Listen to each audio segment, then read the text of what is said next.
kenalin aku Danastri dari kelas 11-6 Geo 1. Hari ini aku bakal ngebahas tentang kondisi demografis yang terjadi di Indonesia. Sebelumnya, kalian tahu gak sih kalau Indonesia tuh menempati posisi keempat dunia dengan populasi terbanyak? Iya, kalian gak salah dengar. Jadi Indonesia tuh menempati posisi keempat dunia dengan populasi terbanyak. Ini tuh katanya bisa jadi tanda kalau Indonesia tuh tengah mengalami yang namanya dinamika demografis yang kompleks. Aku tahu informasi yang tadi tuh dari BPS, Badan Pusat Statistik. Nah, BPS tuh mencatat kalau akhir tahun 2024 angka populasi Indonesia tuh mencapai 281,6 juta jiwa. Itu tuh banyak banget kan? Nah, katanya itu tuh bisa jadi potensi yang besar, bisa juga jadi tantangan buat Indonesia. Kalau potensinya apa ya?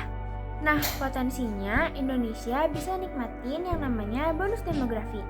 Bonus demografi itu adalah suatu kondisi di mana suatu daerah didominasi oleh usia produktif sekitar 15 tahun sampai 65 tahun. Itu tuh bisa mendorong Indonesia mengalami pertumbuhan ekonomi yang signifikan.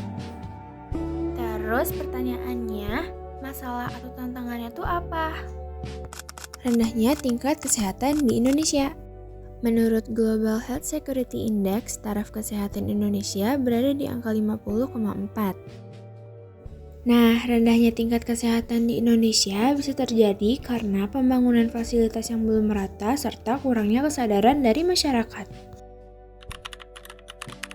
Yang pertama, akses dan kualitas layanan kesehatan harus ditingkatkan. Yang kedua, perlu ada upaya untuk merubah perilaku hidup menjadi sehat. Yang ketiga, perlu adanya penanganan khusus untuk masalah gizi dan sanitasi. Dan yang keempat, sistem kesehatan perlu diperkuat.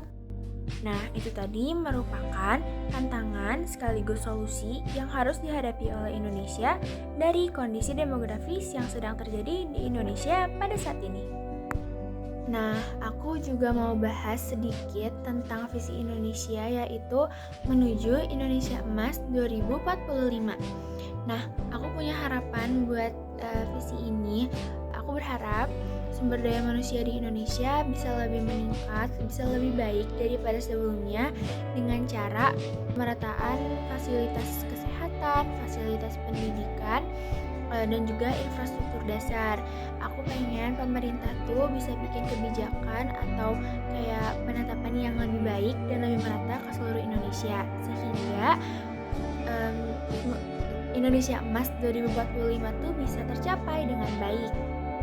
Aku juga pengen semua elemen bangsa di Indonesia bisa ikut berkontribusi dalam mewujudkan Indonesia Emas 2045. Dadah, segitu dulu dari aku. Wassalamualaikum warahmatullahi wabarakatuh.